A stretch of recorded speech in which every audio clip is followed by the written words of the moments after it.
안녕하세요, 닥터혜자입니다. 처진 눈꺼풀 때문에 아니면 너무 작아진 쌍꺼풀 때문에 절개 쌍꺼풀 혹은 상안검 수술이라고 부르는 이런 수술 상담 많이 오시는데요. 사실 절개 쌍꺼풀을 생각하고 오시는 분들 중에 제 생각에 몇몇 분들은 절개 쌍꺼풀을 하면 안 되는 경우가 되게 많아요. 주변에서 왜 절개 쌍꺼풀을 했는데 잘 됐다는 분들도 있지만 특히 약간 나이가 드신 분들 중에 망했다, 인상이 너무 안 좋아졌다 이런 말씀 많이들 하시거든요. 그래서 절개 쌍꺼풀 하기가 조금 걱정돼요 하시는 경우가 있어서 오늘은 절개 쌍꺼풀만이 중년 성형 아니면 화려한 눈을 원하시는 분들의 최종 선택지인지 아니면 다른 여러 가지 길이 있을 수 있는지 절대 쌍꺼풀 해서 효과 보기 조금 어려운 유형에 대해서 여러 가지 저희 전후 사진 놓고 케이스별로 한번 설명을 드리려고 합니다. 절개 쌍꺼풀을 하면 안 된다는 말씀을 드리기 전에 일단 절개를 꼭 해야 되는 눈부터 말씀을 드릴게요. 절개 쌍꺼풀은 말 그대로 눈에 절개를 가하기 때문에 이 눈꺼풀 피부에 대한 직접적인 조작이 가능합니다. 그래서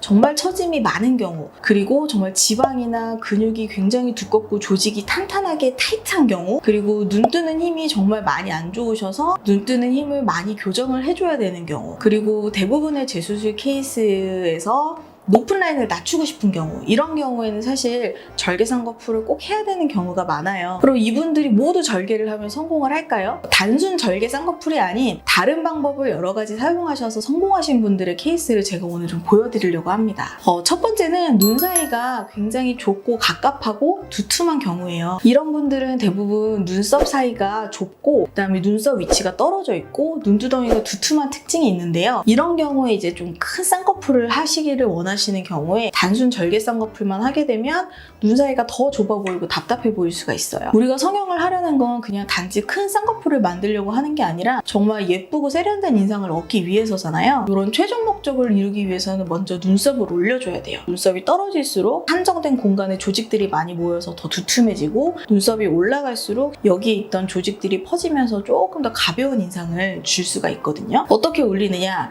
저희 구독자분들은 아시겠지만 이마거상, 이마 눈썹 거상을 통해서 올려줍니다. 예전에는 단순히 이마에 탄력이 없으면 이제 이마 거상을 한다고 알고 계셨는데 요즘에는 눈 그리고 눈썹 위치 조절을 위해서 눈 수술과 병합해서 이마 눈썹 거상을 많이 하세요. 이마 거상 어떤 수술이냐? 두피에 하나, 둘, 셋, 넷, 5군데 정도 절개를 넣어서 내시경을 보면서 눈썹을 잡고 있는 단단한 인대들을 모두 박리해주는 후에 우리가 원하는 위치에 고정을 해주는 그런 수술이 되겠어요. 이 케이스 사진처럼 훨씬 더 후가 쌍꺼풀이 큰데도 눈두덩이가 가벼운 느낌이 들거든요. 그래서 이런 효과를 얻으실 수 있습니다. 두 번째는 눈 바깥쪽, 즉 외안각이라고 하는 바깥쪽이 특히 많이 처진 경우예요. 이런 경우에는 약간 특징적으로 쌍꺼풀이 삼각형으로 보이게 되거든요. 앞부분은 괜찮고 뒷부분이 처져 내려오기 때문에 굉장히 내가 울상이 된 것 같다라고 말씀을 하시는 분들이 많아요. 심한 경우는 눈꺼풀이 처지면서 이 바깥쪽이 짓물러서 계속 눈곱이 끼고 찍어내야 한다고 말씀하시는 경우도 계시거든요. 이런 경우에는 절개도 가능하지만 가장 좋은 선택은 눈썹화 거상술이라고 하는 이 수술을 이용하는 건데요. 쌍꺼풀 만들러 왔는데 눈썹화 거상술? 이렇게 생각을 하실 수도 있겠지만 눈썹화 거상술은 바깥쪽이 처져 있는 이 처짐을 해결하기에 굉장히 특화된 수술이에요. 절개 쌍꺼풀을 할 때 외안각 쪽 피부만을 너무 과도하게 제거를 하면 오히려 어색한 느낌이 나실 수 있기 때문에 이렇게 바깥쪽이 특히 처지신 분들은 눈썹화 거상술로 처진 부분을 많이 잘라내고 절개든 메모리든 자연스러운 쌍꺼풀을 만드시는 것도 굉장히 좋아요. 첫 번째 케이스는 인상 변화 하나도 없이 처짐만을 개선하고 싶어 하셨던 분이셔서 눈썹화 거상술만 시행을 하셨고요. 원래 본인이 가지고 있던 이건 자연 쌍꺼풀이시거든요. 요거는 사실 크게 변화가 없는 모습을 보실 수가 있고요. 두 번째 사진 같은 경우에는 바깥쪽이 처져 있는 삼각형 모양의 쌍꺼풀을 눈썹화 거상술이랑 메몰로 교정한 케이스예요. 요거는 수술한 지 아직 한 달밖에 안 되셔서 약간 통통한 느낌이 있지만 시간이 지나면서 조금 더 자연스러워지겠죠? 눈썹화 거상술은 요 눈썹 하, 말 그대로 눈썹 아래쪽 라인을 따라서 절개를 하고 유선형으로 디자인을 한 다음에 이를 따라서 절제를 하고 조직을 꼬매주는 방법인데요. 절개 쌍꺼풀에 비해서 사실 붓기나 회복 면에서는 훨씬 빠릅니다. 그런데 제가 눈썹화 거상술을 하지 말라고 말씀드리는 두 가지 케이스들이 있는데요. 하나는 진짜로 눈과 눈썹 사이가 사이가 좁은 경우입니다. 두 번째는 쌍꺼풀이 없는 경우예요. 눈과 눈 사이가 좁은 경우에는 눈썹하고 상수를 하면 더 좁아져서 갑갑한 느낌이 날 수가 있고요. 쌍꺼풀이 없는 경우에는 여기에서 아무리 올려준다 하더라도 처짐의 최전방, 속눈썹 라인에서 받쳐주는 조직이 없기 때문에 너무너무 빨리 다시 처진다는 느낌을 받으실 수밖에 없어요. 이런 두 가지 케이스에서는 적어도 쌍꺼풀을 만들고 눈썹 거상을 하시거나 아니면 이마 거상을 하시기를 추천을 드립니다. 세 번째는 옛날에 절개를 여러 번 혹은 한 번 이상 했는데 점점 눈꺼풀이 처져서 쌍꺼풀이 작아 보인다고 오시는 경우예요. 자, 이렇게 사진을 보시면 사실 이런 경우에는 정확히 말하면 쌍꺼풀이 작아진다기보다는 낮아 보이는 거거든요. 눈꺼풀이 처지면서 라인을 덮어서 작아 보이는 건데 쌍꺼풀 자체가 작아졌다고 착각하고 다시 절개 쌍꺼풀로 크게 만들겠다라고 생각하시고 오시는 경우가 많이 계세요. 요분은 절개 수술을 하시고 나서 눈썹 하수 그리고 피부 처짐으로 고민하셨던 분이세요. 절개 쌍꺼풀을 다시 할 수 있겠죠. 물론 할 수는 있지만 사실 이런 경우에는 결과가 좋다고 절대 말씀드릴 수가 없어요. 왜냐하면 우리 눈꺼풀을 보면 아래쪽에서 위쪽으로 갈수록 피부가 점점 두꺼워져요. 예전에 절개를 해서 잘라냈던 데다가 또 절개를 해서 잘라내면 쌍꺼풀이 얇은 피부, 두꺼운 피부가 접히게 되기 때문에 접히는 느낌이 산뜻한 느낌이 안 들어요. 나이 드신 분들이 되게 이런 말씀 되게 많이 하시거든요. 젊은 친구들 이렇게 쌍꺼풀 찍기만 하면 예쁘잖아. 나도 그렇게 하고 싶어 라고 하시는 경우가 있는데 이런 느낌을 위해서는 사실 절개한 데다가 또 절개를 하면 점점 두꺼운 피부가 접히기 때문에 이런 산뜻한 쌍꺼풀을 만들기가 점점 더 어려워지거든요. 그래서 주변에 쌍꺼풀 수술을 한 지 1년이 지났는데도 뭔가 어색한 느낌이 들고 인상이 안 좋아진 것 같은 그런 케이스들이 있어요. 그게 바로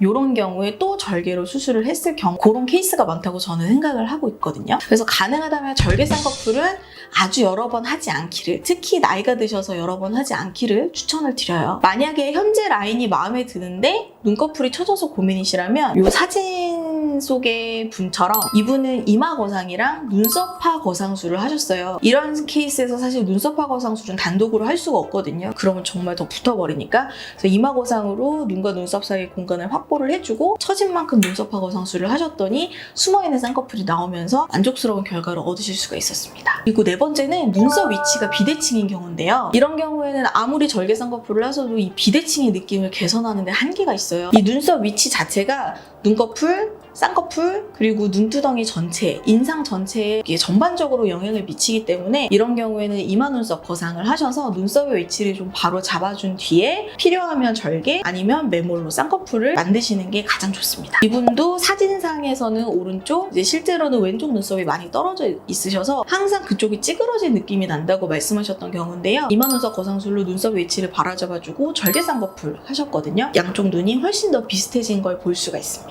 네 번째는 사실 이런 케이스가 저는 제일 어렵기도 하고 저에게는 이제 약간 도전 정신을 불타오르게 하는 그런 케이스인데 나 처지긴 처졌는데 인상이 변하는 게 정말 싫어 라고 말씀하시는 케이스예요. 평생을 이제 성형수술에 대해서는 한 번도 생각을 안 해보셨고 내 고유의 인상을 좀 많이 유지하고 싶다 라고 하는 그런 아이덴티티가 확고하신 분들이 이렇게 요구를 많이 하시는데요. 원래는 사실 눈꺼풀이 처지면 대부분은 1순위로 쌍꺼풀을 생각을 하실 텐데 그런 인상 변화가 너무 부담스럽고 싫으신 거예요. 그래서 꼭 하시는 말씀이 꼭 쌍꺼풀을 만들어야 되나요? 라고 여쭤보시거든요. 이런 경우에는 사실 저는 작은 속쌍꺼풀 정도는 권해드려요. 왜냐하면 제가 아까 말씀드린 것처럼 쌍꺼풀이 하나도 없다면 여기서 아무리 당겨 올려도 이 피부가 야들야들하게 다시 처져 내려오면 전혀 이 처짐 개선이 된 느낌이 안 들기 때문에 아주 작은 쌍꺼풀이라도 있는 게 훨씬 더 도움이 된다고 말씀을 드리고 이런 경우에 해볼 수 있는 거는 눈썹 사이에 공간이 어느 정도 있으면 눈썹하 거상술로 처진 피부를 잘라내고 아주 자연스러운 쌍꺼풀을 매몰로 만드는 거예요. 이 케이스는 아주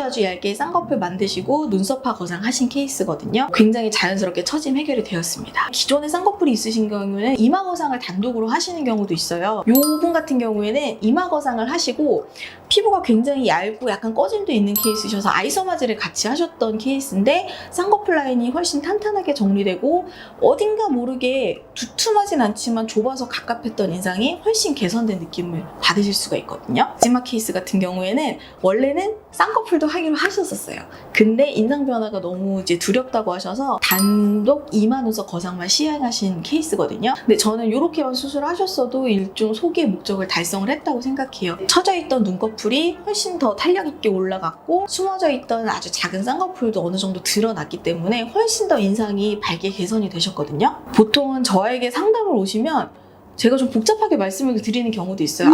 절개 쌍꺼풀 하세요. 그냥 상안검 하세요. 이렇게 말씀을 드리는 게 아니라 원하시는 바가 이 정도면 이렇게 가실 거고 요 정도면 요 정도에서 만족을 하실 거다라고 좀 복잡하게 설명을 드리는 경우가 있는데 그 이유가 사실은 더 좋은 결과를 고객님이랑 이제 커뮤니케이션 하면서 만들기 위한 그런 과정이라고 생각을 해주셨으면 좋겠어요. 그리고 팁을 하나 드리자면 눈이 커지고 싶은 분들이 큰 쌍꺼풀을 해주세요라고 말씀하시는 경우가 꽤 있으시거든요. 근데 쌍꺼풀이 무조건 크다고 눈이 커지는 건 아니라는 점. 특히 처진 눈 같은 경우에는 눈이 시원하게 드러나는 게 중요하지 쌍꺼풀이 너무 크면 오히려 눈이 약간 개슴츠레하게 보이는 효과가 있어요. 그래서 높았던 쌍꺼풀을 낮추려고 하시는 분들도 많이 계시거든요. 그래서 상담할 때 요거는 참고를 하시고 항상 상담을 가시면 좋으실 것 같아요. 길은 하나만 있지가 않죠. 인생의 길도 그렇고 성형도 마찬가지예요. 하나를 딱 생각을 하면 그 면만 보이지만 또 다른 전문가분들이나 경험이 있으신 분들의 얘기를 들으면 다각도로 내 눈을 바라볼 수가 있거든요. 그래서 오늘은 눈꺼풀 처짐의 다양한 수술법에 대해서 설명을 드렸는데요. 여러 가지 수술법 중에 알맞은 방법을 선택하셔서 후회 없이 성형을 하실 수 있도록 저희 오늘의 이 영상이 도움이 되셨으면 합니다. 영상이 도움이 되셨다면 구독과 좋아요를 눌러주세요.